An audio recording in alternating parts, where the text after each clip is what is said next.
cerca. A ver, ahora, costumbre de estas cosas, de que lo hace siempre. ¿Ahora se ve? Sí. Es que se ve como doble. Retorno. Y si lo cuento así a viva voz, ¿lo escucháis bien? Sí, pues así acabamos antes. Pues, a ver, lo primero es disculpar a Miguel, me ha pedido por favor que le disculpéis. Le ha surgido algo ineludible en Madrid y no ha podido estar aquí, por lo tanto ruega sus más sinceras disculpas. Él, estas presentaciones él las borda, se dan muy bien, a mí no lo sé, porque es la primera vez que lo voy a hacer, luego me lo decís.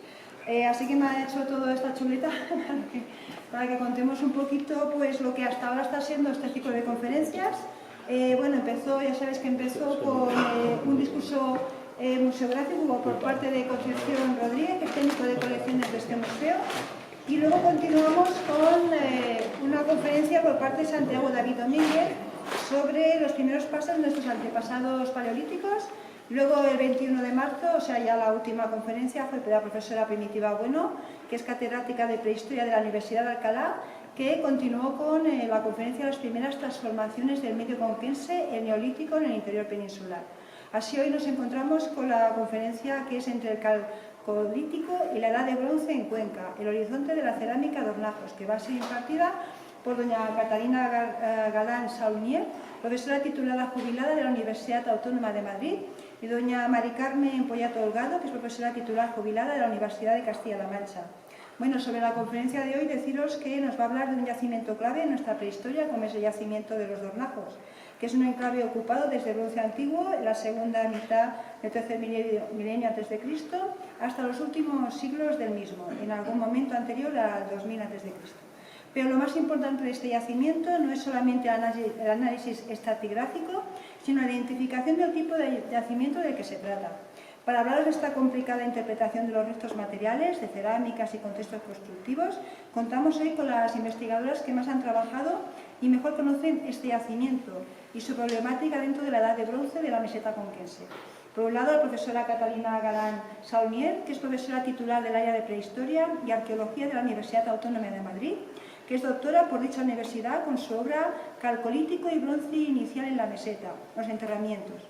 Es autora de un buen número de artículos sobre el bronce de la Mancha y algunas motillas como el Cerro de la Encantada, Granato de Calatrava en Ciudad Real o Santa María de Betamar, entre otras.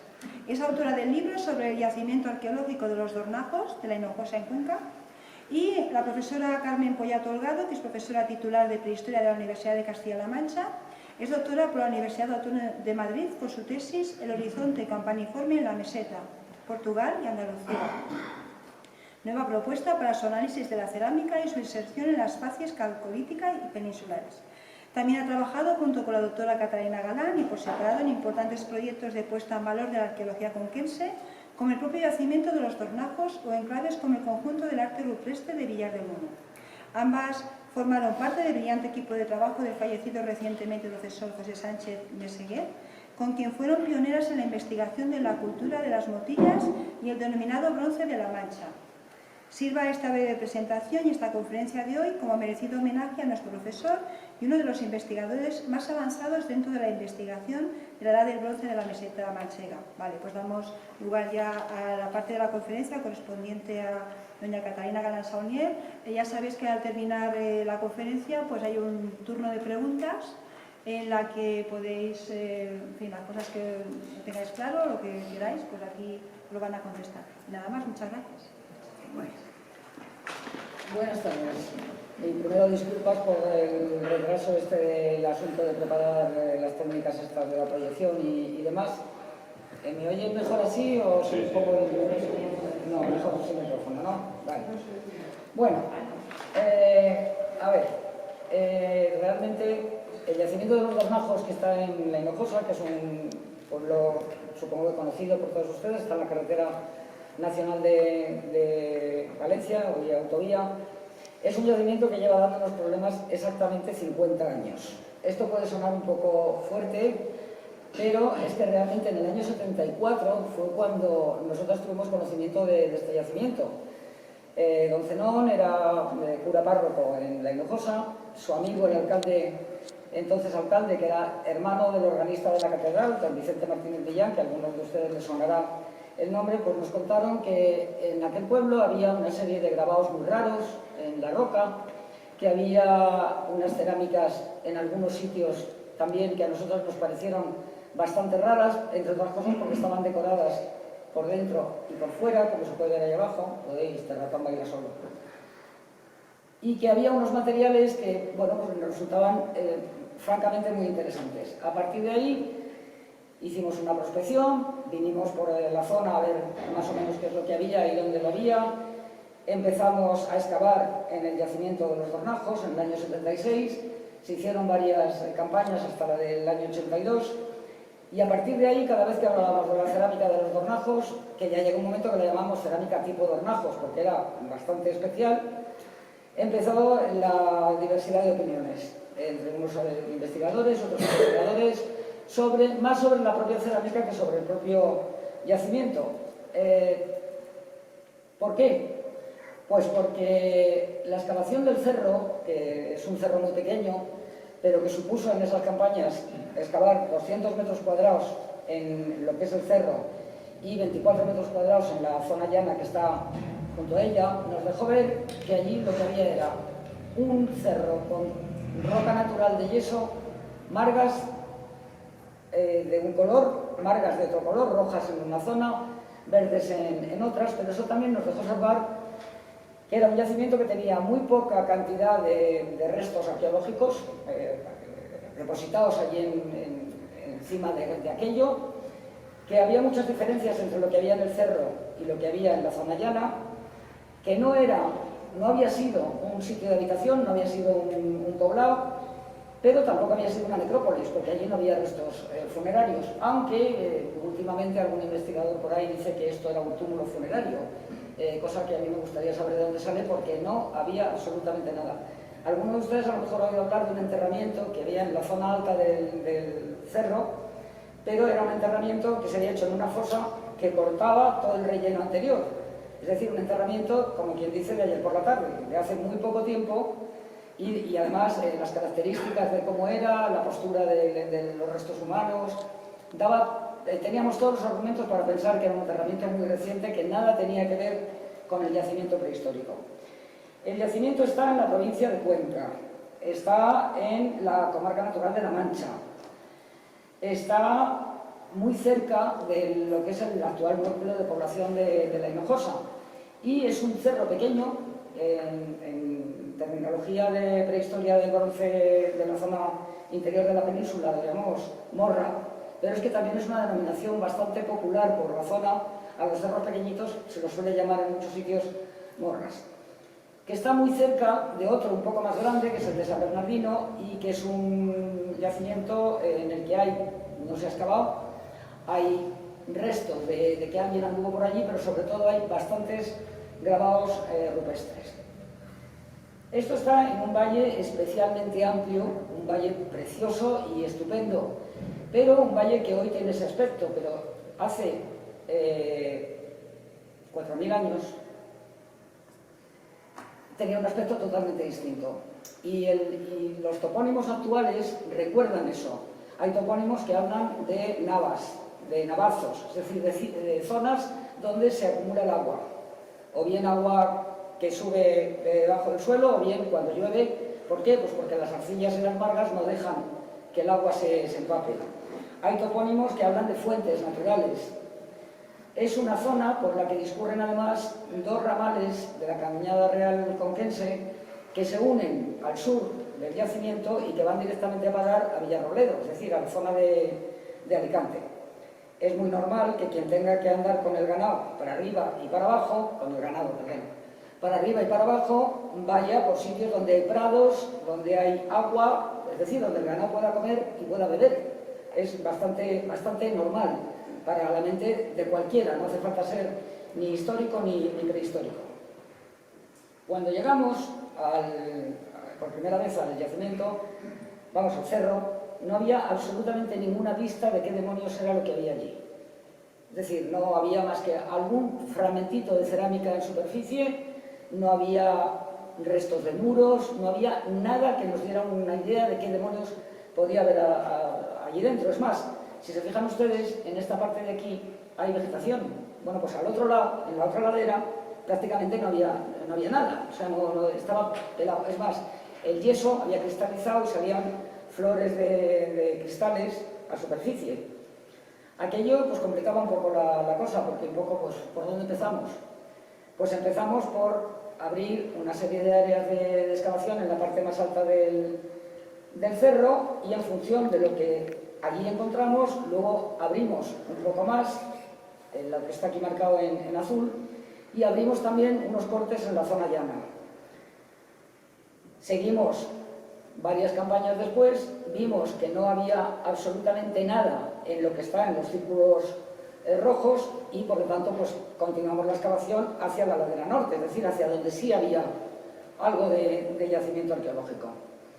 Aquellas manchas, aquello de la zona llana eran unas manchas de tierra muy gris.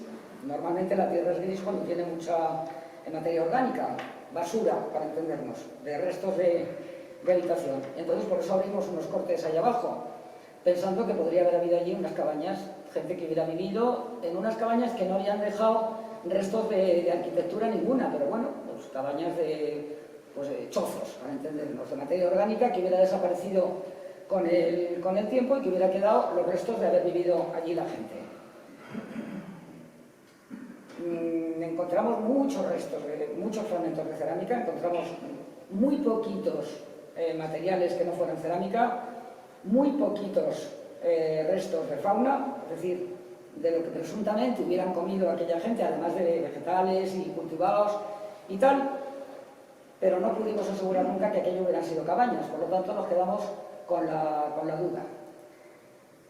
Sin embargo, en el cerro, desde lo alto, es decir, desde que empezamos a excavar en una parte alta, nos encontramos con que debajo de un buen nivel de derrumbe, de algo construido con mampostería, y con mampostería además de piedra gorda, grande, contundente, y en cierto modo bastante bien regularizada de forma, debajo de aquel nivel del escombro de algo que había habido y se había caído, pues aparecieron este muro, uy, el ratón,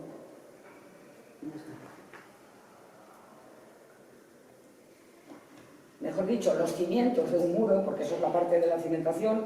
Este muro tendría, por lo que se había caído encima, pues tendría un alzado de tapial, tenía un hoyo, un hueco entre los sillares dejado para un poste de sustentación de armazón de la arquitectura, un muro pues que no sabemos muy bien todavía qué hacía ahí, pero era un muro grande, un muro bastante contundente. A media ladera había una cosa que todavía hoy estamos dudando si realmente era un muro o no, porque podría ser un muro, restos de un muro que hubiera sido algo, pero también podría ser simplemente que al caer las piedras de arriba se hubieran ido quedando de manera natural apoyadas en un saliente de las margas, ahí sin más. Sin embargo, aquí, en paralelo al muro grande, había otro muro más pequeño, con soles, eso, más corto, paralelo y curvo, como el grande de arriba, con sillares más o menos parecidos, pero del que se conservaba muchísimo menos cantidad de obra. Y por último, también en la parte alta, pues había una cosa que en principio pensamos que a lo mejor era un silo, una cosa de planta como de herradura, mejor dicho, de planta ovalada, pero roto en la parte que no está ahí en el dibujo, en la parte que se había desmoronado, de mampostería, del que quedaba una altura más o menos así, construido directamente sobre la capa de yeso más alta que había arriba del todo, y que, bueno, cuya función no podíamos saber porque no tenía absolutamente nada dentro. Nada, no tenía ningún tipo de resto arqueológico dentro. Pensamos que aquellos muros tenían algo que ver entre sí, porque eran paralelos, pero aquello no era una casa, obviamente, había 1 metro y poco de distancia entre un muro y otro. La planta no era regular, como suelen ser las viviendas, no había absolutamente ninguna pista de qué demonios era aquello. Entonces pensamos que a lo mejor ese muro había estado, es decir, eran 2 caras de un gran muro relleno de arcilla, de tierra, de lo que fuera. ¿Para qué podía haber valido aquello construido ahí arriba? De lo que solo quedaba eso. Pues, dado que soplaba el viento fundamentalmente por esa zona, y por eso les decía antes lo de la vegetación, la vegetación ahí protege al propio suelo. Pensamos que a lo mejor era un paravientos, porque mientras estábamos excavando allí casi no volamos en lo alto del cerro, o sea, hacía muchísimo viento cuando soplaba fuerte. Pues que a lo mejor era un paravientos hecho para protegerse cuando hicieran quien fuera lo que fuera ahí arriba del cerrete. Pero la duda era no solamente que era aquellos dos muros y que era ese supuesto silo, sino que fíjense en todos esos redondelillos y óvalos que tienen por ahí, porque eso eran, no sabemos qué, eso eran hoyos excavados en el cerro, unos excavados en los yesos, otros excavados en las margas, algunos más profundos, otros menos profundos. Hasta 1 metro de profundidad tenía alguno, menos de unos 10 centímetros de profundidad tenían otros. Alguno, por lo menos 2, tenían un revoco o como queramos llamarlo, de cal en el interior. Aquí se ve en el fondo de ese que ya estaba excavado, y este es que fue cortado por uno de las áreas de excavación, pero se ve aquí abajo la línea del fondo también cubierto de cal. Había de todas las formas, ovaladas, rectangulares, redondos, circulares, con las paredes cerradas, con las paredes abiertas, de todos los tamaños, de todas las profundidades y, teóricamente también, de distintas formas. La pregunta del millón: ¿para qué valían estos hoyos excavados en lo alto del cerro? Porque por el tamaño que tenían no pasaba ninguno del 1,5 metros de diámetro, no podían haber sido casas, obviamente. No había ningún enterramiento en ninguno de ellos, luego tampoco podían haber sido tumbas, salvo que las hubieran vaciado absolutamente todas y no tenía absolutamente ninguna pista. ¿De qué estaban rellenos? Pues estaban rellenos de los tapiales que habían caído del alzado de los muros de arriba. Eso quiere decir una cosa, que estaban vacíos cuando se derrumbó el muro de arriba. Si hubieran tenido algo, ese tapial hubiera caído sobre lo que hubiera dentro de los hilos. Unos más profundos, menos profundos, de paredes abiertas o de paredes verticales como este, con tapiales. En algunos habían llegado a caer incluso las piedras del cimiento de arriba, del cimiento grande de los muros de arriba. Estaban vacíos, siempre habían estado vacíos, se dejaron vacíos cuando la gente se fue de allí, se fue de lo alto del cerro. Solo uno de estos hoyos, que además era el único que tenía una cubierta de piedras trabadas con barro, solo en uno había una serie de vasos cerámicos muy fragmentados, aplastados por lo que le había caído encima, hasta 6. Algunos eran ollas de boca cerrada, de boca más o menos abierta. Uno de ellos era un vaso bastante grande de tamaño, muy abierto, es decir, no era un cuenco de beber, era un vaso para comer algo, no sabemos qué, y menos la ollita pequeña, estaban todos decorados en el borde con una serie de impresiones digitales.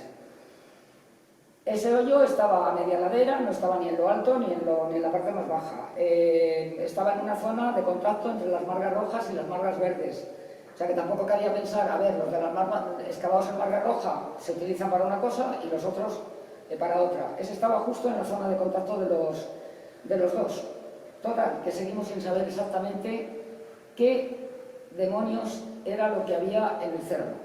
No había restos de viviendas, ninguno de esos que hemos encontrado lo eran. No había tampoco niveles con restos de habitación, es decir, con basura, con restos de cacharros rotos, con restos de huesos de animales, con utillaje doméstico de cosas normales, punzones, monederas, lo normal que se encuentran en unas cabañas. Sin embargo, en el silo que había en el cerro, en esos tapiales que habían rellenado los silos, y en las manchas grises de abajo de la zona llana era muchísima cerámica. fragmentos de casi 1000 vasos entre una zona y la otra, que no son pocos. Fragmentos, vasos completos solamente los del siglo, nada más, los demás fragmentos. Y sin embargo, muy poquitas piezas, o sea, muy poquitos materiales, muy poquitos objetos que uno pudiera relacionar con otro tipo de actividades. Por ejemplo, solo 2 fusayolas que nos estaban hablando son las piezas del uso, que valen para girar el uso al hilar, solo 2 en todo eso. Solo 2 puntas de asta, presuntamente de punzones utilizados para algo. Estaban trabajadas y bastante erosionadas. Solo 2 fragmentos de vasos coladores, que son lo que se utilizan como queseras para fabricar el queso. Se echa la leche, se deja cuajar y luego va cayendo el suero por los agujerillos y al final se recoge el asunto de hacer el queso. Había algunos restos de animales, pero primero muy poquitos y segundo 3 fragmentos de conejo, 2 dientes de caballo o de mula, algo más, algún fragmento más de algún resto, por ejemplo, de una mandíbula, y luego varios fragmentos que no ha habido manera de identificar la especie de lo que eran. No son restos de cocina, y menos en esta época. Lo normal es que hubiera habido restos de oveja, de cabra, de cerdo o jabalí, es decir, o por lo menos de animales domésticos o de animales incluso cazados. Pero es que esa cantidad de fragmentos de huesos de animales no indicaban ni caza ni ganadería. Había una punta de flecha de siles, de piedra tallada, que de alguna manera estaba hablando de la caza. Porque con una no podemos hablar de que fuera un asentamiento de guerreros. No había lugar a pensar que allí hubiera algo que hiciera que la gente tuviera flechas en cantidad. Había muchos denticulados, piezas pequeñitas de siles que son, como hoy se siguen poniendo en los trillos, pues en aquella época se ponían también en las hoces para segar. Había fragmentos de algún molino manual, de la parte de abajo, pero fundamentalmente de la parte de arriba de los molinos. Es decir, había algo relacionado con la agricultura. Pero solo hasta un momento, porque en un determinado momento un fragmento de una moledera de esas se utilizó para construir el silo de mampostería. Luego ya no se usaba como moledera, ya valía como piedra de construcción, como una más, vamos, como un resto más. Había una punta de flecha de metal, además de un tipo muy especial, muy relacionable con la cerámica campaniforme, de la que hablará Carmen luego, y además una pieza que tiene un 98% de cobre, es decir, que no es realmente bronce, es prácticamente todo cobre. Y luego otra punta de flecha de otro tipo distinto y un posible cincel pequeño, que son piezas a lo mejor, sobre todo esta, relacionable con el trabajo del hueso o de la madera, pero con mayor cantidad de arsénico y menos cantidad de cobre, y con algo de estaño, es decir, de una época ya un poquito más reciente. En resumen, había cosas antiguas, del calcolítico, o del calcolítico, como bien saben ustedes, es la edad del cobre, o de la edad del bronce muy antiguo, piezas que eran clarísimamente bronce pleno o bronce medio, como queramos llamarlo, y una serie de piezas que podían ser de cualquiera de los dos momentos. No tenían una tipología que nos permitiera decir qué era. ¿Y qué pasaba con la cerámica? Pues que la cerámica, la más conocida, es la cerámica de Ormajos, la decorada, pero no es la única cerámica que hay. Primero, entre la cantidad de terreno excavado en el llano y la cantidad de terreno excavado en el cerro hay una enorme diferencia. Es decir, en proporción hay muchísima más cerámica en lo excavado en el llano que en lo excavado en el cerro. Segundo, la más abundante es la cerámica lisa. Llegamos a más del 50%. Cuencos, ollas grandes, medianas, pequeñas, una serie de formas que pueden ser calcolítico o de la edad de bronce. Ay, que me he ido yo.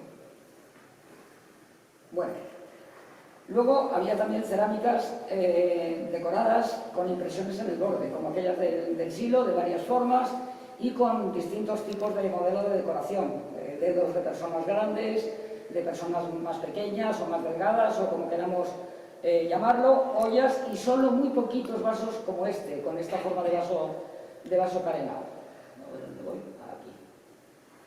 Ahora me tocaba irme a las decoradas, eso es, y ahora me toca irme.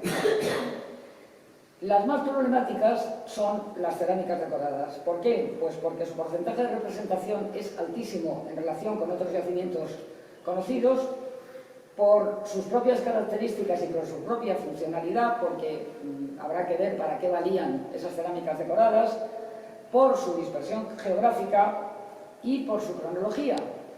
Y de todo eso es de lo que les va a hablar ahora mi compañera Carmen Pollack. A ver esto cómo lo abrimos ahora. Aquí nos vamos. ¿A dónde nos vamos? Al escritorio. Esta, la tuya, esta. No sé por qué me miras. No.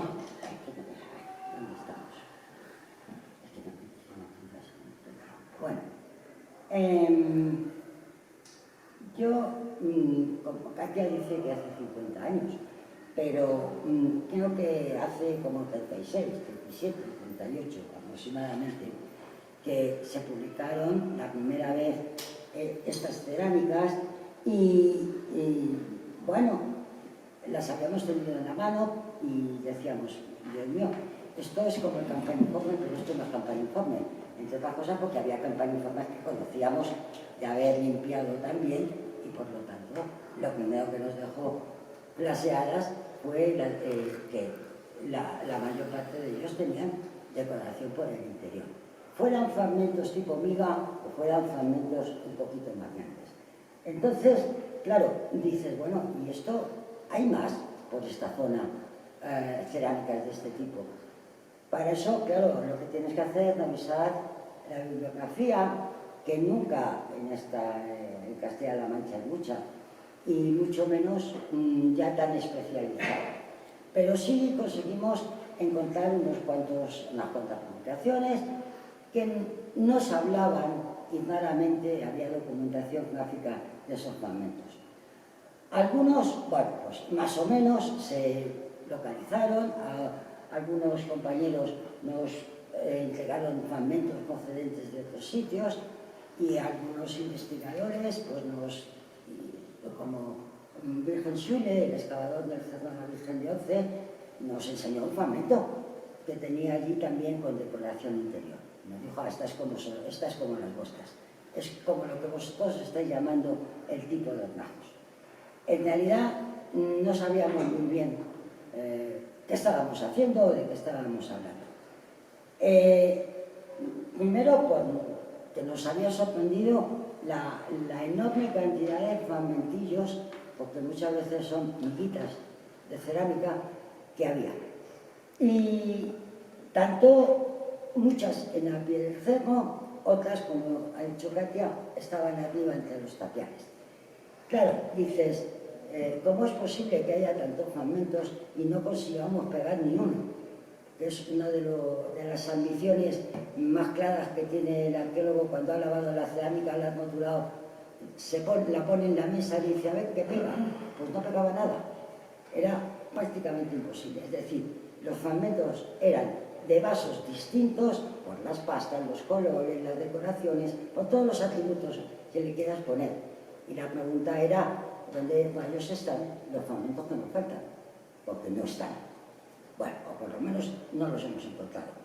Entonces, claro, decías, hay diferencias, además, entre unos y otros, pero sí, al ya tener las cerámicas selecta colocadita y todo muy bien, dijimos, pues te pones a dibujar y dices, caramba, pues casi todos son cuencos. Raramente encuentro un fragmento de vaso, que los hay, pero o no los hemos sabido identificar, pero cuando hemos sabido identificar, decíamos, Dios mío, esto parece una tienda de cuencos.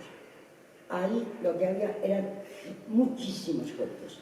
Claro, una vez dibujados, ves que son o muy chiquitines o un poquito más grandes y excepcionalmente alguno grande.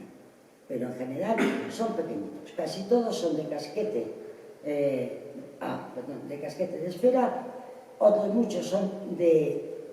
no llegan a ser media esfera, son unos casquetes un poquito más grandes, Y repiten, cuando se puede reconstruir la forma, se repite continuamente.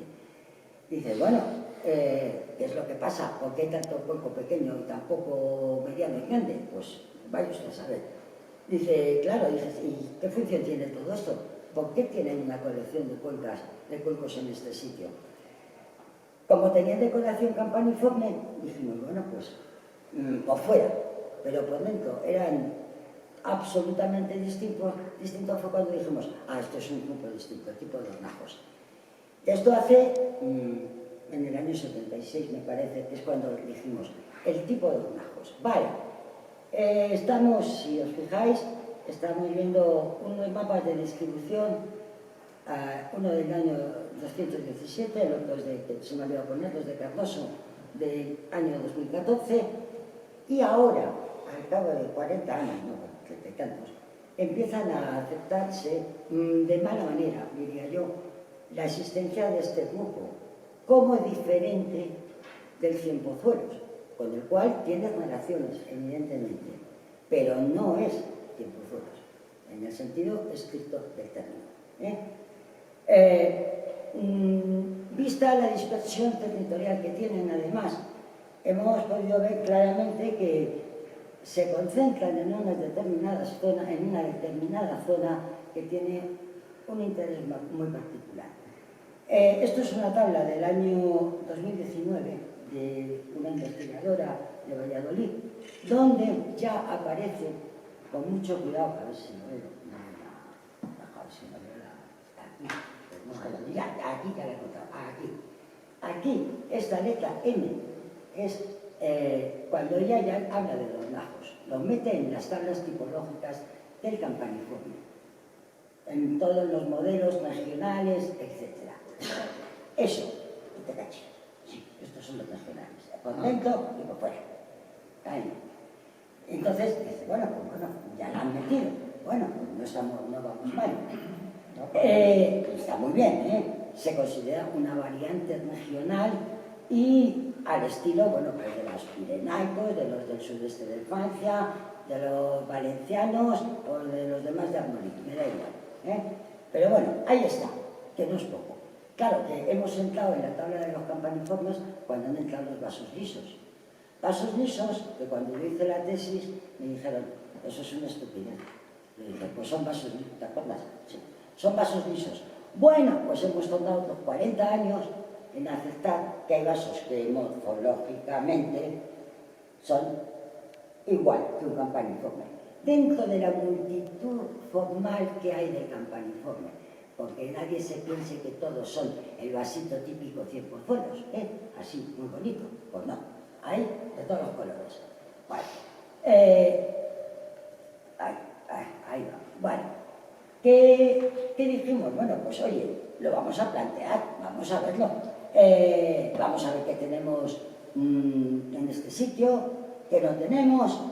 Y claro, a la primera, lo que primero vimos es que solo teníamos juegos. Es decir, que ni vasos, salvo algún fragmento despistado que hay por ahí, que pudiera pertenecer al galvo de un vaso. No hay cazuelas. No hay copas, que ahora están muy de moda porque no paran de aparecer. Y ninguno de los cuencos campaniformes que yo conozco como tales, salvo algunas raras excepciones, ni siquiera los bonitos, los que proceden de sepulturas, que están enteros y son espectaculares, suelen tener una decoración por dentro. Cuando eso pasa, son además unas decoraciones muy peculiares. Dices, bueno, pues vale, esto es una variante del Cienpozuelos, pues debe ser una variante muy local, porque es muy difícil. ¿Para qué se pueden usar? Pues para algo, para comer, bueno, para beber también. El equipo del buen bebedor campaniforme, establecido desde finales del siglo XIX, es el vaso y los cuencos. Si el cuenco todo el mundo dice que es para beber, pues estos también son para beber. Con la ventaja de que cuando estás bebiendo una cosita decoradita por dentro, además estás viendo la decoración. Es un contenedor precioso para echarle, pues no sé si una cervecilla o una hidromiel, me da igual. Bueno, entonces, Vamos aquí. Ay, que no va. ¿Qué ha pasado? No, que le tienes que dar aquí. Así que bueno, entonces, estos son los fragmentos. Cuando yo decía fragmentos y migas, como veréis, son fragmentos y migas, literalmente. Esta es las migas que parecen corresponder a vasos, pero es probable que sean vasos. Nadie puede decir que no. Bueno, la pregunta siguiente era, ¿hay verdad de los campaniformes en este yacimiento? Bueno, pues si miramos, pues por ejemplo, un cuenco precioso, el de Villabuena del Puente, anterior. Este, que es de algodón, de aquí de Toledo, o vemos incluso estos fragmentos de cuencos campaniformes del Prado Esteban, que son domésticos y proceden de un yacimiento cercano a la Salina. Bueno, pues yo diría que miráis todos cuencos y a ver si tenéis suerte. Bueno, el paso siguiente era decir, bueno, ¿y nuestra decoración es la misma? Bueno, pues la verdad es que los vasos campaniformes, en general la cerámica campaniforme tiene un código, tiene unos temas, tiene unos motivos y los organizan muchas veces siguiendo un código muy estricto. En ese sentido, ahora empiezan a plantearse en vez de tablas de decoraciones un poco lo que ha hecho Primitiva con el campaniforme de las higueras de la necrópolis toledana, que es colocar las decoraciones de los vasos. Y es donde se ve cómo los motivos pueden ser los que sean repetitivos normalmente y ordenados sistemáticamente. Es decir, no vale que ahora desglosemos motivo a motivo y digamos, yo tengo este, tú tienes el otro, este cacharro tiene el no sé qué. No. Vamos a tener que pensar en ver el vaso desglosado como si hiciéramos un dibujo vertical de él. Bueno, pero claro, decía, bueno, y esto que este ya lo habían publicado, este no es de los Dornajos, es del Castillo de Chiloeches, en Guadalajara. Un yacimiento que tiene campaniforme, pero que en palabras de, bueno, bajo el inscrito de Primitiva, bueno, es un sitio donde hay muchísima cerámica de Dornajos. Están fabricados un par de fragmentos. Bueno, lo mirábamos, luego se publicó también otro artículo que era el campaniforme en Cuenca, y se publicaron unos fragmentos de vasos del Círculo de Lotero, de Huete, de Caracelilla, de Buendía. Pues nada, ala, bien, dices, pues aquí sí hay algún campaniforme. Por ejemplo, este cuenco. Este cuenco es un campaniforme, diríamos, de segunda mano, de mala calidad, pero que sí tiene lo que suelen tener cuando lo tienen los campaniformes puros, que es una pequeña decoración bajo el bosme, en el labio, por la parte interior, un zigzag, unas retículas, y es excepcional encontrar este tipo de cosas. Claro, dices, bueno, está claro que no estamos viendo cuencos como los campaniformes. Yo he traído aquí, bueno, esto es un palmera que tiene una preciosa decoración. En los bordes de los cuencos palmera, que son unos bordes almendrados, se coloca una decoración muy bonita. Son muy bonitos, además son muy grandes, son espectaculares. Esto es otro cuenco portugués, donde también hay cerámica 100%. Esto es de Casal do Pardo, una necrópolis, y ahí también hay cerámica 100%. Bueno, pues tampoco los 100% que emigraron a Portugal tampoco les dio por decorar nada por dentro. Y uno de los sitios que habíamos visto desde el principio de empezar a buscar documentación fueron los cuencos de Villafamés, que publicó el doctor Musi hace muchos años, muchísimos, y de los cuales teníamos un dibujo, con perdón para el doctor Musi, que ya murió, bastante cuentos, pero eran antiguos. Vale, pero acaban, hace muy poco tiempo, acaban de publicar los cuencos otra vez. Son los mismos cuencos que habéis visto al principio. Son espectaculares. en el sentido de que su decoración, además, recuerda enormemente la de los 4 cuencos más bonitos, o bueno, los 4 fragmentos de los cuencos más bonitos que hemos encontrado en los dornajos. Son muy parecidos a los merenos. Estos cuencos son realmente una preciosidad. Cuando los dibujas, cuando los ves, cuando los tocas, tienen una enorme calidad, están muy bien hechos, muy bien dibujada la decoración que quería dibujar el señor, o la alfarera, que da igual, si nos ponemos en que normalmente son las mujeres las alfareras según las últimas teorías, pues la mujer que los hiciera. Bueno, aquí están los dibujos de estos cuencos. Recuerdan, pero tampoco son iguales, porque una particularidad de los dornajos es que no repiten las decoraciones. Pueden utilizar los triángulos, las retículas, los tazos, los puntitos, lo que tú quieras, pero las combinaciones son absolutamente distintas. Bueno, y aquí los tenemos en foto. Si miramos, este de aquí, este es el de aquí. Estaba ahí fuera. Este es de Villafamés. Y la verdad es que he visto en foto intacta. No son iguales, muchísimo menos, pero podrían haberlos hecho las mismas manos, solamente que estos están en Castellón. Incluso el color de la pasta, el acabado parece ser igual. Da la sensación de esa manufactura muy parecida. Bueno,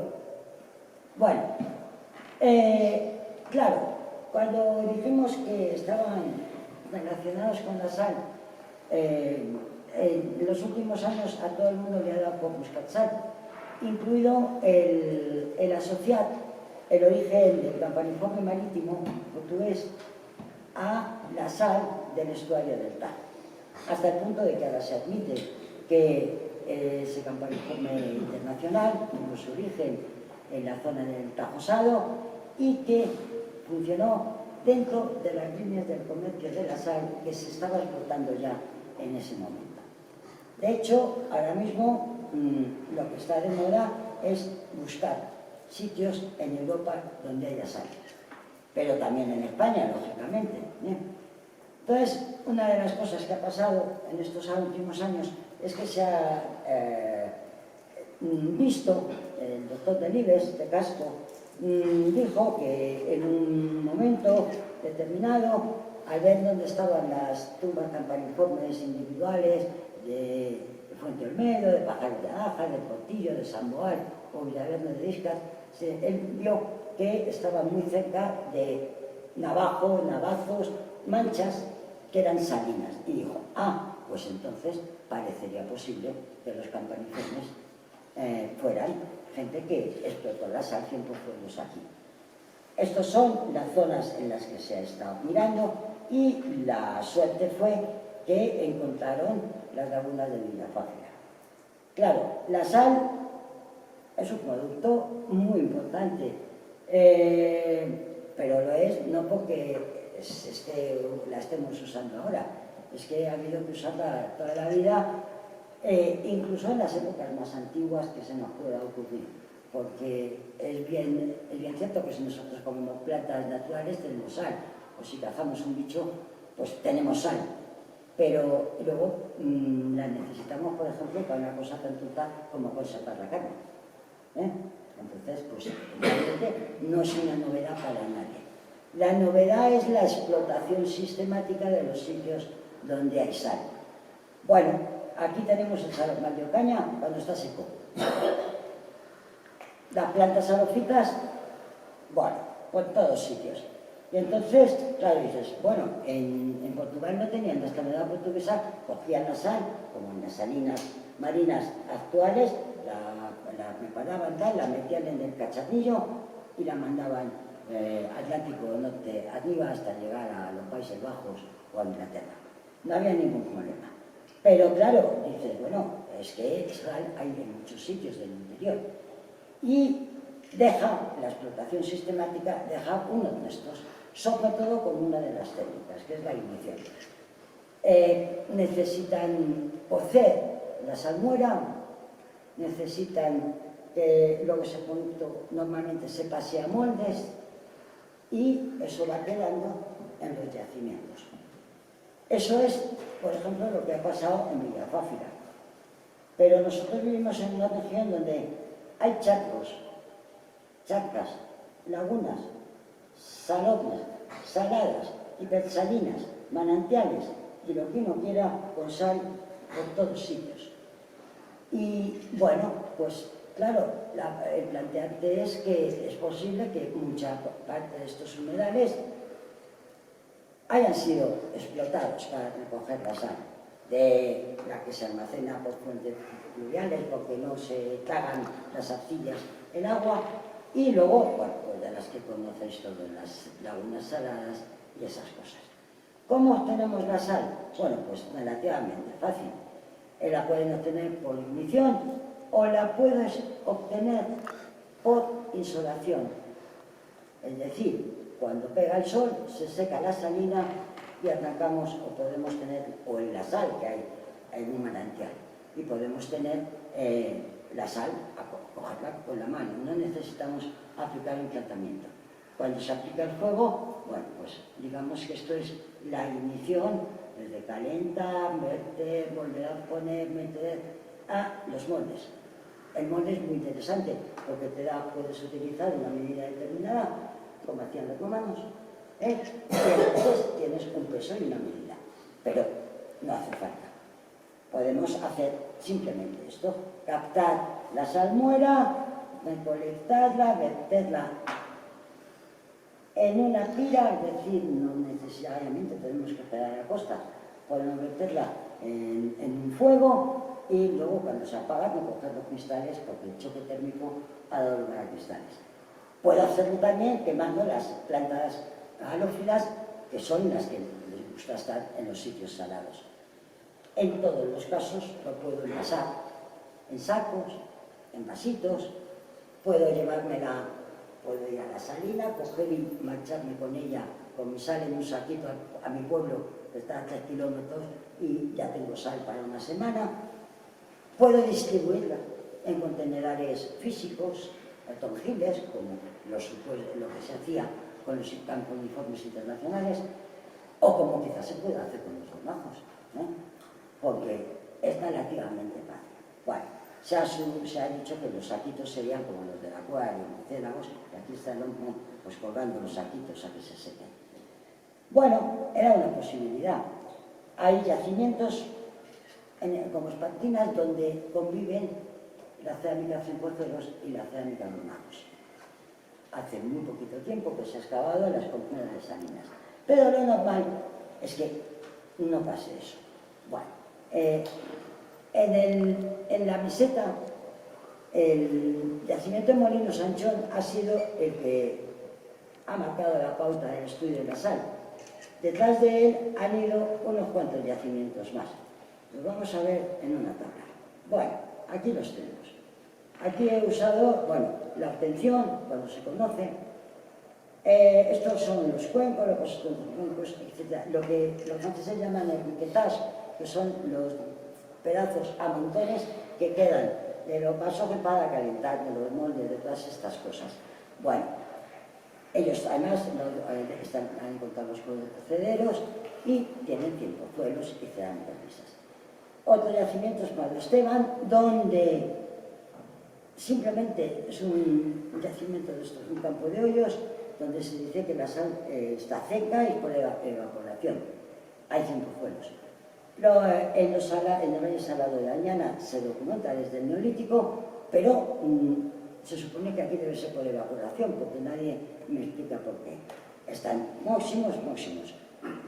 Esta es incluso se llega a decir que los túmulos sorianos, como son campaniformes y están cerca de unos humedales que hay unos 10 kilómetros, pues también estaban vinculados con la explotación de la sal.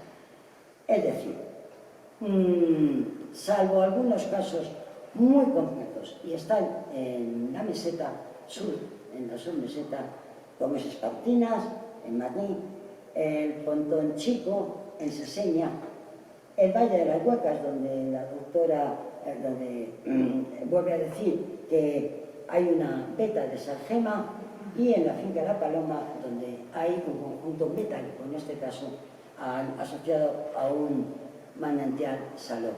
Bueno, son 4 casos aquí. Si vemos, ahí pasa, el mapa. Bueno, aquí están los yacimientos que tienen cerámica de hornajos. Los hay en Madrid, ¿eh? Y luego se reparten y me dejan prácticamente toda la zona llana de La Mancha disponible. Hay que pensar que si eso estaba con tanta agua, como se puede suponer, hace 4.000 años, donde no vamos a poner el poblado, es al lado del Chaco. Entre otras cosas, porque sin salubre hay que pensar en el paludismo, no he radicado hace tanto tiempo, y lo normal es que me vaya o bien a sitios que estén en un alto dominando las lagunas. Hay varios casos de yacimientos de este tipo en el campo de Quintana, ¿cómo se llama? Bueno, hay unos cuantos de este tipo, y incluido, bueno, pues uno que está aquí al lado de Cuenca, que domina los charcos de Íscar, bueno, vamos a llamarlos lagunillas de Íscar, pero son saladas, Esta es una foto con poca agua, pero bueno, son lagunas salobres. Por lo tanto, hay una serie de yacimientos bien colocados en las cercanías, en las posibilidades o incluso entre lagunas saladas que tienen cerámicas de hornajos. Por lo tanto, en mi opinión, es muy probable que la laguna de Manjabacas, la laguna del Lito, por ejemplo, Villasviejas está al lado de una de estas lagunas, otros están al lado de la laguna del Pozo, es decir, otros al lado del Salicón, que es una laguna hipersalina, es decir, el yacimiento, el poblado, de estar en algún sitio, no va a estar en la orilla, probablemente, de las lagunas saladas. Difíciles de encontrar si alguna vez pusieron cabañas, aunque fueran temporales, allí mientras recolectaban la sal. Pues probablemente porque lo que no haya desaparecido debajo del arao, pues porque, claro, las dimensiones de estas lagunas no tienen nada que ver con lo que fueron. Entonces, en mi opinión, se pueden relacionar con cierta tranquilidad. Otra cosa es saber la función de los cacharrillos. ¿Eran para vender la sal? Bueno, pues hombre, los hornajos no están precisamente al lado del charco salino, es verdad que hay arroyos salados y cosas de esas, pero no parece ser un sitio con una explotación de la sal magnífica, tipo salina. Bueno, por lo tanto, dice, bueno, ¿pero esto para qué sirve? Sirven para beber. Hay, dice Katia, unas ollitas, unas 22 que son, que podían usarse como vasos para verter. Bueno, pues es probable, Bueno, pero para beber, ¿en qué y en cómo? ¿Usos ceremoniales? Pues sí, pero muchas veces se habla de los usos funerarios, pero no se habla de los ceremoniales que tienen lugar en las áreas de habitación o en lugares especiales, en lugares sagrados, en sitios muy concretos. Pero el ritual muchas veces es el mismo, en el área doméstica que en el lugar sagrado, que no tiene por qué estar en el poblado. Y en muchos sitios, sobre todo del Mediterráneo oriental, y yo creo que de aquí, porque no lo hemos mirado todavía, en muchos sitios son los hornajos. Si era un lugar sagrado, y era un lugar sagrado relacionado de alguna forma con los grabados de San Bernardino, que deben ser más o menos de la misma época, las ceremonias no tienen por qué hacerse directamente en el monte, es el entorno el que es sagrado. Y es sagrado el lugar donde se hace la ceremonia, se rompen y se capturan intencionadamente los objetos y después se entierran. Son los votos, que se dicen los griegos rituales, presentes desde el Neolítico antiguo de Grecia, donde los objetos sagrados que no pueden ser tocados ni mirados por nadie porque se han utilizado en una ceremonia, se rompen, se facturan y se entierran. Normalmente hechos migas, como están los fragmentos de los reclamos. Por lo tanto, es verdad que podría ser que estar dedicado a beberse un traguito de momiel y un traguito de cualquier otra cosa, pero probablemente en una actividad ceremonial. Pero como ha dicho Katia, no hay ni un solo resto de estructura, nada más que las manchas grises que dicen que hubo material orgánico, pues sigue siendo una hipótesis, bueno, pues, tan probable o tan improbable como cualquier otra que se le ocurra a las chilleras. Y esto es lo que bebía. Como es natural, hay posibilidad de que se hicieran en el mismo, porque hay dientes de hoz, y lo más normal es que fermentaran cerveza o cogieran miel de las abejillas y la fermentaran también. Bueno, es casi imposible saberlo. Y poco más, no hay... Ya está. Sí. Por lo tanto, antes estábamos comiendo y hablábamos de los flamencos. Estos son los pocos flamencos en la laguna de Manjabacas, cuando ya no queda agua, en una época de sequía, que es en lugar de ser una laguna, es un charco. Bueno, ese charco pudo ser el mismo que quedara después del famoso evento, el evento ese del 2,4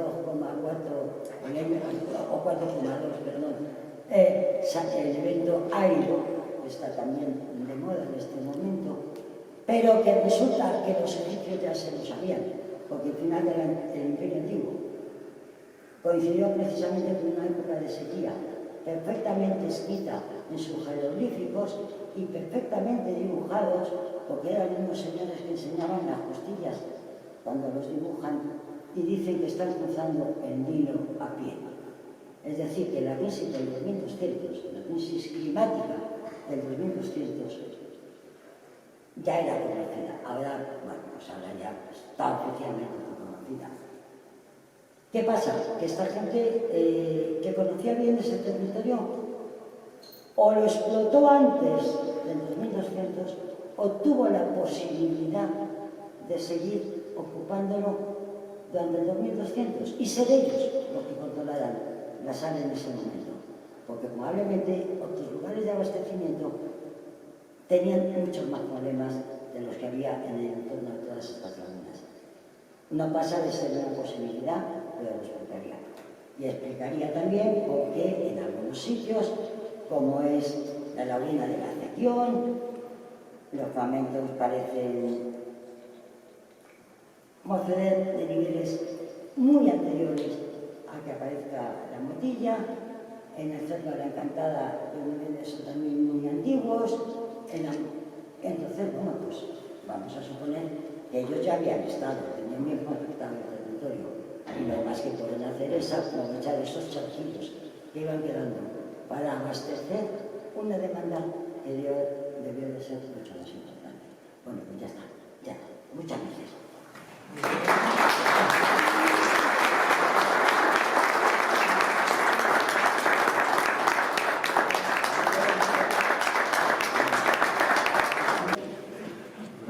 A ver, si tú echas hidromiel o vino tinto... No, el vino tinto no, porque era vino, teóricamente. Bueno, vale. Cerveza que no era tan purificadita como la de ahora, ni muchísimo menos, sino bastante turbia. Es más, se parecía más a la cerveza de trigo actual. Es que lo que hay es de cerveza, ¿Verdad? que es bastante. Esos serán los vasos campaniformes, que tienen el fondo liso, muy bruñidito, para que no se empape la pasta de la cerveza. Pero si tú eso lo pones en una cerámica decorada, no ves ni torta de lo que hay en el fondo de la decoración. Primero. Segundo, tú sabes igual que yo que algunas de esas decoraciones tienen incrustación de pasta blanca. ¿Para qué le vas a incrustar con una pasta blanca una cosa que le vas a echar luego un líquido encima que se va a llevar la parte de la decoración cada vez que lo laves? O sea, que no me creo lo de que sean para cerveza ni para hidromiel, primera cosa. Y segunda cosa, eso de que los egipcios digan que el Nilo llegó a secarse es pura propaganda política. Bueno, O sea, el Nilo no se secó jamás en la vida del todo. bueno. Ni Pero el imperio antiguo se acabó. algunos egipcios estuvieron con las costillas un poco marcadas por hambruna, sí. Pero que el Nilo se secó, eso, vamos, iba a citar un periódico Lo que pasa es que el imperio antiguo se acabó, el minoico antiguo se acabó, el cicládico antiguo se acabó. Sí. Se acabaron sincrónicamente. Que sí, que lo que no estoy de acuerdo es con lo del 4,2S y la sequía brutal y todas esas historias. Enchufa el otro, el cierra el territorio. ¿Quieren ustedes oír el final de la historia del yacimiento de los Dornajos? Vamos a ver, ¿a dónde estamos? Tenías el escritorio. Aquí. ¿Dónde Cierra estás? el Museo de los... El museo 24. Tres. Acá en mi sitio. Yo he dicho antes que llevábamos 50 años No te la paso. No, pásame el ratón y ya está. Que llevábamos 50 años de problemas, pero es que como verán llevamos 38 de discusiones. Eso es bastante normal en el mundo en cuestión. El de la diapositiva actual. Oye, y yo este ratón... Vale, vamos. Está claro que el yacimiento de los Dornajos, que es por lo que viene a cuento esta conferencia, es un yacimiento muy difícil de interpretación. ¿Qué hubo allí? Es decir, ¿qué hubo? ¿Un poblado? ¿Un santuario? ¿Qué hubo? ¿Por qué hay restos del llano, fragmentos de cerámica del mismo vaso que no pegan, pero que están en el llano y en el cerro? Otra cosa que no estoy de acuerdo, que es eso de que tiro, rompo el plato y dejo el plato roto en el sitio, o lo barro, lo barro, y me lo llevo todo a un sitio, pero no cojo un fragmento y lo tiro al sembrado, y luego rompo otro cuenco y tiro el fragmento al sembrado. Pues lo malo es que en todos los sitios donde hay botoy de este tipo, que conozca yo Esa es la del tercera Mediterráneo, parte, no son otros, pero bueno. Vamos a ver. ¿Por qué hay fragmentos del mismo vaso en un sitio abajo, en la zona llana, y arriba en el cerro? Si fue un sitio donde se vivió, o esta gente era vegetariana, o no comían carne. Agricultura sí, por lo tanto vegetales sí, cereales también, pero carne, por lo que hemos visto, por lo que sabemos por lo menos, no hay. ¿Para qué se utilizó la zona llana? ¿Para vivir? ¿Por qué está la cerámica amontonada en esas dos manchas de tierra gris? ¿Para qué se utilizó la morra? ¿Para qué? ¿Era realmente un paravientos, aquel muro enorme de la parte de arriba? ¿Era realmente un silo, esa construcción de mampostería, que dicho sea de paso, sin que salga de aquí, tengo mi sospecha de que era un puesto de caza mucho más moderno? No lo puedo probar, pero tengo la sensación de que no tiene nada que ver con el propio yacimiento. Pero los hoyos sí. ¿Para qué valían todo aquel montón de hoyos? Parece que la mejor explicación es que se cogió tierra de la zona llana para hacer los tapiales de arriba, y que por eso hay menos fragmentos de cerámica arriba que abajo, pero sí del mismo tipo de cerámicas, parece. ¿Cuándo sucedió esto? Tenemos una sola muestra de carbón del poste que había. Les he dicho antes que el muro grande de arriba tenía una zona para meter un poste. Bueno, pues de ese poste que cayó en un silo justo que estaba debajo, que además fue el primero que excavamos, había un trocito de madera. Ese trocito de madera lo han fechado por el carbono 14 y nos ha dado una cronología que nos lleva a comienzos del segundo milenio. Si abajo había cosas que se utilizaron para construir lo de arriba, lo de abajo tiene que ser lo anterior. Tenía que estar allí, pero además tenía que estar allí ya hecho migas, hecho polvo para que lo recogieran y lo usaran en el tapial de arriba. ¿Qué pasó en los Dornajos? ¿En qué orden se formaron las cosas que dan lugar a que haya esos restos que hay aquí? Bueno, parece que estamos medianamente de acuerdo. Que lo primero que hubo fue gente que utilizaba el vaso campaniforme. Un vaso campaniforme, que es el que tenemos, y algunos trocitos de algunos vasos que pueden considerarse realmente campaniformes, con lo cual podemos asociar la punta de flecha de piedra tallada y la punta de flecha de metal, esa que les he dicho antes que era cobre, prácticamente que no era bronce. En un segundo momento, no sabemos cuánto de distanciado, parece que alguien se dedicó a imitar el campaniforme y hacer una cerámica que era imitando la campaniforme, por lo tanto se parecía mucho, pero que ya no podemos llamar campaniforme porque tenía decoración por dentro, cosa que no es típica del... decoración cubriendo todo el fondo, quiero decir, cosa que no es típica del campaniforme.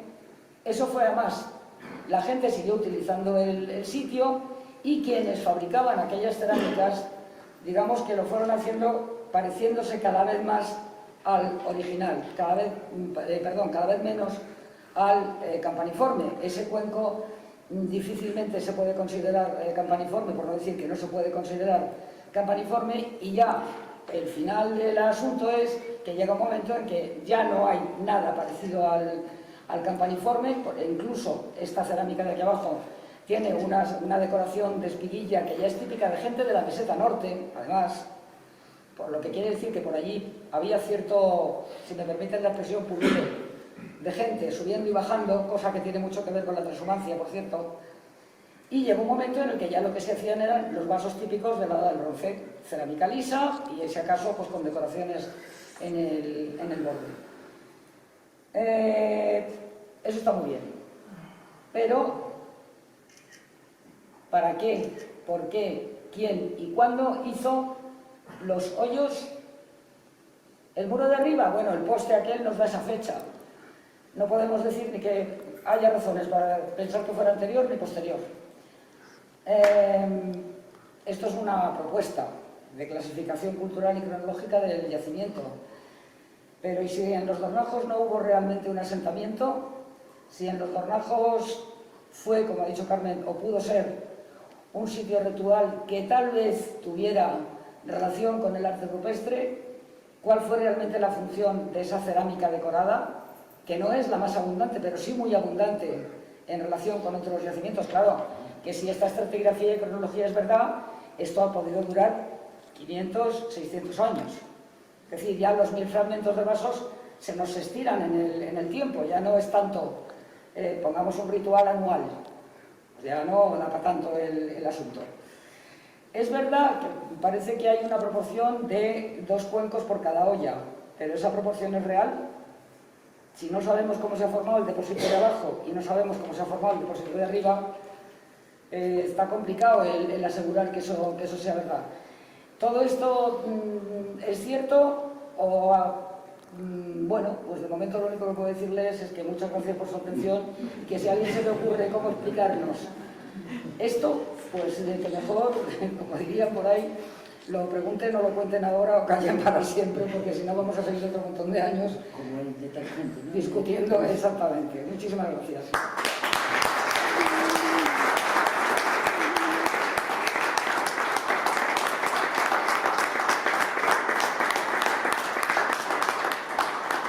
Háganlo. Vale. Sí, preguntaros, bueno, muchas gracias por vuestra conferencia, que ha sido magistral, y pues las dudas o los interrogantes al mismo tiempo nos ayudan a otros investigadores. Quería preguntaros sobre las analíticas, por ejemplo, si se han realizado de los sedimentos de los hoyos algún tipo de analítica. ¿De qué año estamos hablando? Ya. Estamos hablando de unas excavaciones y de una investigación que se hizo y acabó de hacerse como tal y por tanto de tener subvenciones en el año 82.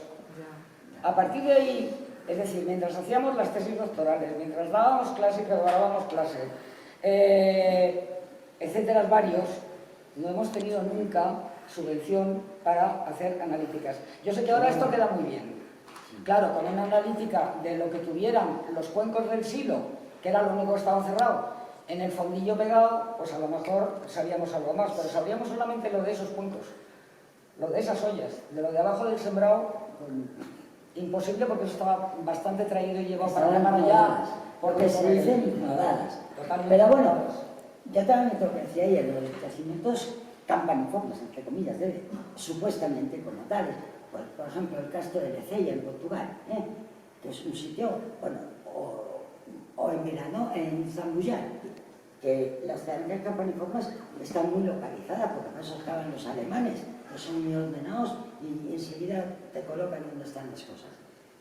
Los pedazos de aquí son como los pedazos de allí, y además generalmente rodadas. Y en el Castro de Cella en concreto hay una cabaña que está fuera de la muralla, que es donde se concentra el 98% del 2% del campaniforme que hay en el Cella, porque en estos yacimientos el campaniforme, guay, todo el mundo habla del campaniforme de Zambuyán, pero está en un porcentaje que no llega al 4%. Respecto del total de las distantes cerámicas excavadas, encontradas. Es que aquí llegamos al 12 y pico por ciento en este yacimiento, por eso es una de sus peculiaridades, es un porcentaje altísimo de cerámica decorada. Y allí son decoradas, allí hablan del campaniforme, luego hay otras decoradas, que este cuenco que decía Katia, que yo creo que no es como la de la meseta norte, yo creo que es más parecido al tipo de la decoración de las llamadas hoja de acacia, las hojas de acacia portuguesas, que aparecen antes del campaniforme y siguen. Y hay campaniformes decorados con hoja de acacia. Bueno, eso. Pero bueno, esto todo son ocupaciones mentales. Aquí no hay que, nunca hay que enseñar. De todas formas, sí quería decir una cosa que se me ha pasado un poco por alto antes. Este porcentaje de cerámica es muy alto, ¿vale? Esos mapas de dispersión de cerámica tipo de hornajos pueden valer a fecha de hoy en el estado es lo que hay investigación hasta ahora. Ahora, estamos convencidas las dos de que una buena revisión de fondos de museos daría muchísima más cantidad de cerámica tipo de hornajos, entendiendo por hornajos la decorada por dentro y por fuera, mejor hecha, peor hecha, distintas manos, y en tanto tiempo ha tenido que haber mucha mano diferente, pero tiene que haber mucha más cerámica por ahí, que no se ha identificado como tal. Y cuando la identificamos nos pusieron verdes, pues entonces... Literalmente, Claro. Esto es literal, Es que ha habido mucho tiempo en el que ha habido mucho repelús de los investigadores por realmente considerar cerámica de hornajos algo que los demás, los grandes popes, llamaban campaniforme. Entonces, posiblemente una buena revisión. ¿No hay nadie por ahí interesado en hacer una tesis doctoral? ¿Sí, ahora mismo? o una memoria de grado, es menos. Un TCM, un buen artículo de revista, sería un buen motivo. Yo apostaría, y creo que no me equivocaría, a que en este museo, en los fondos de este museo, muy probablemente haya más de un lote de material procedente de yacimientos que no se ha publicado nunca y que no lo tenemos controlado, pero claro, nosotros no podemos controlarlo todo tampoco.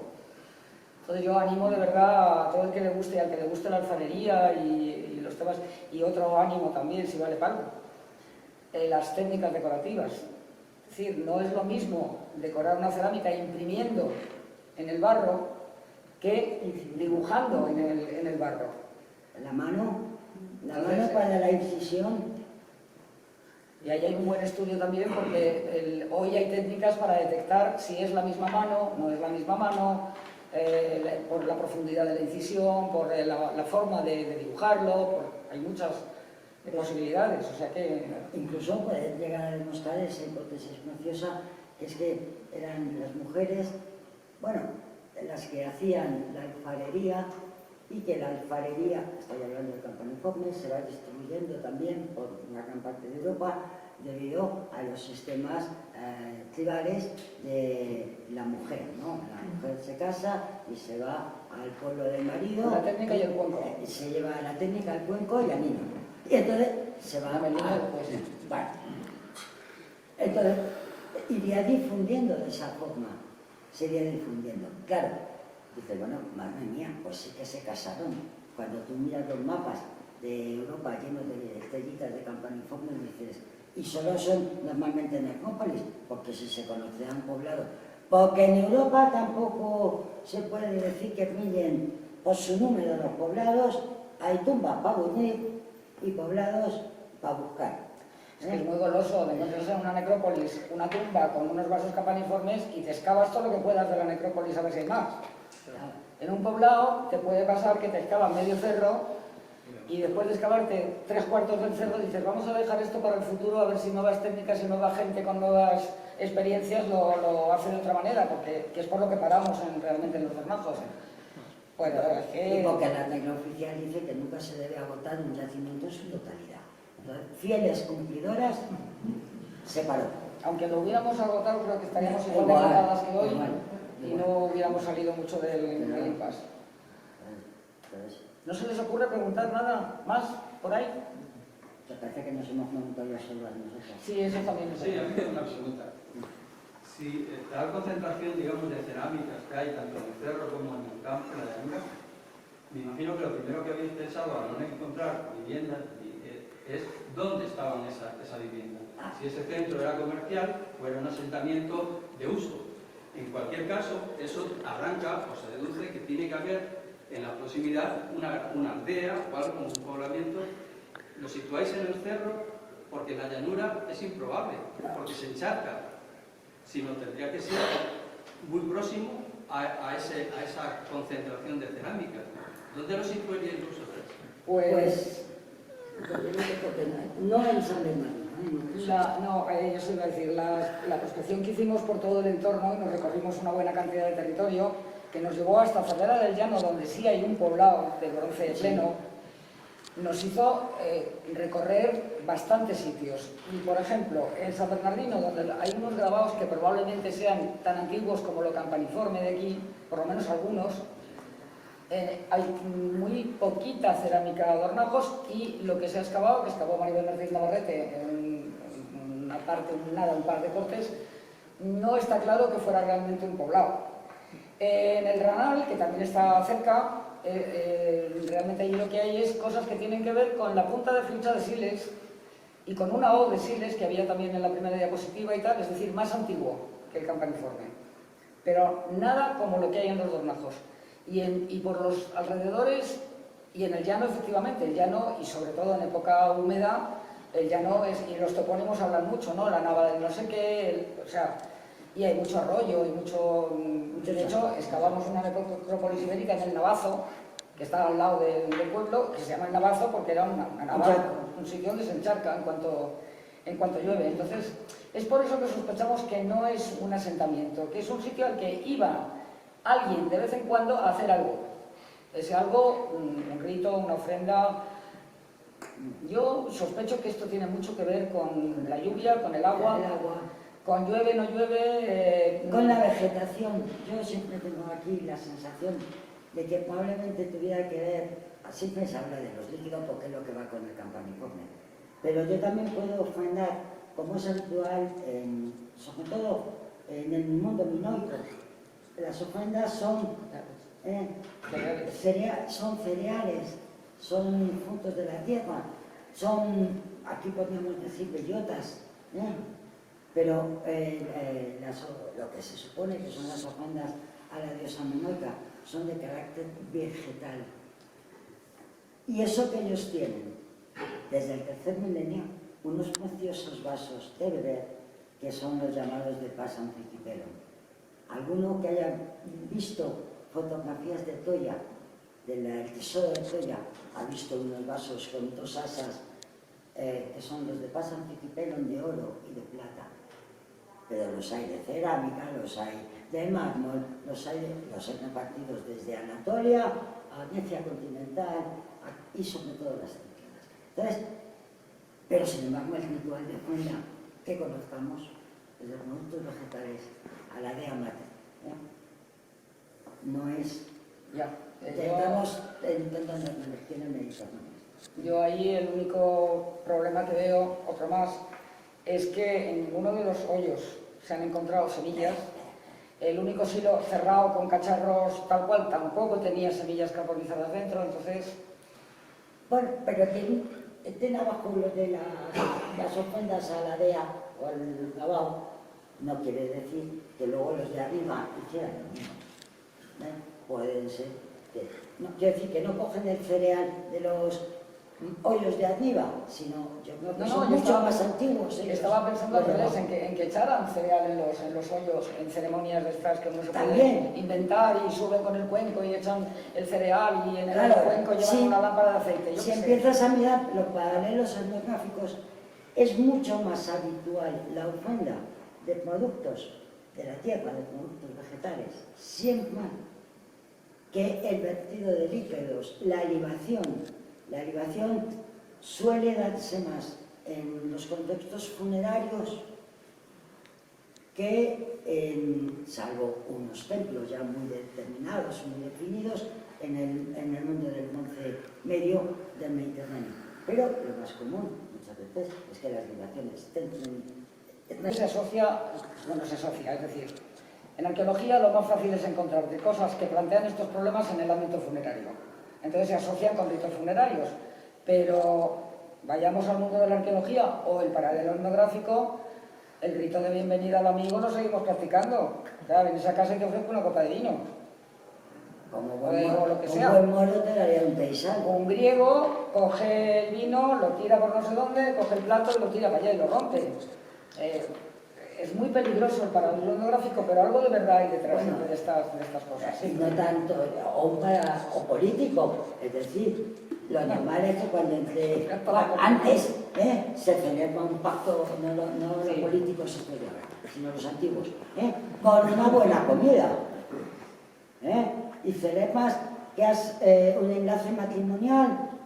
Siguen siendo ritos. Sí, son ritos, con una buena comida, a la cual en algunas tribus invitas a los de tu pueblo y a los de más allá, y estás 2 años esperando y ahorrando para matar el buey que se van a comer. Bueno, los bueyes que se van a comer. Pero hay una cosa muy mosqueante. Esto es que ustedes quieran. Cuando quieras nos vamos. Sí. Aquí hay, yo no sé si hubo ritos de libación, de bebida o no. Lo que sí hay es mucho cuenco pequeño. Y los cuencos pequeños o son para beber personalmente o no tienen mucho sentido. Salvo que sean para algo parecido a lo que llamamos bautizar. Y para poner la sal. ¿Qué sal? Sí, para poner la sal. Yo lo de la piedra... Los saleritos. Sí, mira, hasta en el siglo Que no XVI. decoro con la incrustación de pasta blanca por dentro una cosa para ponerle sal. Porque es un En bonito cuanto cae un poquito de humedad, la salsa hace un pegote. Es una bonita caja para poner, para regalar. Bueno, O poner una tienda. Y no lo luego ya lo que le pasa a la sal. y no lo tapas, porque otro problema que tenemos es que mucha olla, pero no hay tapadera para las ollas. Entonces, o el cuenco podía valer para tapar la olla, o sea, ya vamos a montar la película completa. Hago ollas, tengo que fabricar cuencos, tengo un cuenco para beber y otro para tapar la olla. Por eso tengo 2 cuencos por una olla. Y si alguien me lo discute, pues encantada, porque es que es muy peligroso el andar. Siempre y cuando uno hable de hipótesis no pasa nada. El problema es que aseguráramos alguna de todas estas cosas y no es cuestión de momento. De momento. Si alguien tuviera pasta y hiciéramos análisis, no sé si estaríamos... No se dice pasta, se dice ganas de subvencionar. Eso. No sé si estaríamos a tiempo de ver que con tu vida lo pasa porque los pozos están muy lavados y muy tocados. Entonces sería difícil. Bueno sería que alguien encontrara un yacimiento nuevo y ya con estas nuevas técnicas pues se pudiera... Y están ustedes a tiempo porque en Tarancón hay un yacimiento relativamente parecido. Algo parecido, donde hay cerámica de hornajos. Y si contactan ustedes con la gente de Tarancón, pues igual a lo mejor ahí tienen medios para hacer análisis del asunto. Aunque dicho sea de paso, no tengo yo ninguna confianza en que lo que pasara en Tarancón fuera lo mismo que lo que pasó aquí. No sé yo hasta dónde... Dependerá. Vamos. Pero bueno, a lo mejor hay información para saber qué chaval. Falta mucha información. Les hemos dado toda la que tenemos de momento, pero falta Ya no mucha hay más. información. Y hemos teorizado hacia infinito, o sea, sin ningún problema. Pero bueno, Enhorabuena, porque tienen ustedes un yacimiento especial, con una cerámica bastante espectacular y sobre todo problemático, y eso es bueno. Eso es muy bueno. No es, con todos mis respetos, no es una villa romana con un mosaico que se va, se excava, se pone en el museo, se hacen fotos y ya está. No, eso no da problemas, esto sí. las villas son todas iguales. Es como los anfiteatros y eso, son todos iguales. Los romanos tenían un plan y ejecutaban el plan, sin problemas. Bueno, estamos diciendo que los campaniformes también. O sea, no caigamos en lo mismo. No, pero no es lo mismo. Dime. Más cosas. Enhorabuena a las dos por la conferencia y un placer que hayáis venido a Cuenca, por supuesto. Y en un tema terminológico, si seguimos diciendo cultura de las motillas, ¿Lo estamos aplicando bien Ay, o estamos hablando de bronce manchego? No he querido comentar el tema porque no está aquí el autor del texto escrito. Ya tendré yo ocasión de decirle al autor del texto escrito que ni el Cerro de la Encantada es una motilla, ni existe la cultura de las motillas. Pero cuando le vea, se lo contaré. No le vamos a echar la bronca no estando. No hay. Una motilla es una motilla, un cerro, el Cerro de la Encantada, como su propio nombre indica, es un asentamiento del cerro, y no hay cultura de las motillas porque es como si yo dijera pues, la cultura del cocido con garbanzos. por eso aquí Puede ser parte de la cultura madrileña, pero nada más una parte, no es... hay un investigador que tampoco le hace su nombre, que le parece muy bien esto de la cerámica de los hornajos, de los tal, pero dice que no puede ser nunca una cultura porque le faltan los entrenamientos. Es verdad, no hay entrenamientos que conozcamos, que estén publicados y que más allá de alguna comunicación oral. Pero esto es como todo, esto es como Santo Tomás, o lo veo en el artículo o nada. Entonces, ¿podrían estar asociadas? Vale, pero lo único que me indicaría es que como los campaniformes, los millares, los hojas de acacia y todos los de los copos canelados portugueses y toda la familia, cuando hizo un entrenamiento, tendría a poner una cerámica. ¿Cuál? La que tenía en ese momento disponible, bien porque la hubiera heredado, porque fuera la suya o porque se la había comprado al vecino. Y entonces se la colocaba al difunto. Pero de momento es verdad que no tenemos muertos, pero bueno, sí tenemos un punto emocional. No tenemos muertos, pero Oficiales. esto es como lo de las meigas, a ver los airos. Oficiales. Otra cosa es que no estén publicados, pero a ver los airos. Hay cerámica de hornajos asociada a algunos entrenamientos y hay cerámica de hornajos asociada a algunas cuevas de las que aquí no hemos hablado. Y como ustedes saben, las cuevas, la mayoría de ellas tuvieron un doble uso de habitación, funerario y en algunos casos ritual también. Entonces, esto da para mucho tiempo. ¿Hasta qué hora tenemos? Ya. Es que el tema es muy complicado, por eso digo que es un yacimiento muy interesante por lo que trae detrás, por la cola que tiene detrás. Por lo que no dice la primera. Ya está. Bueno, pues cuando queráis, si no tenéis nada más que decir.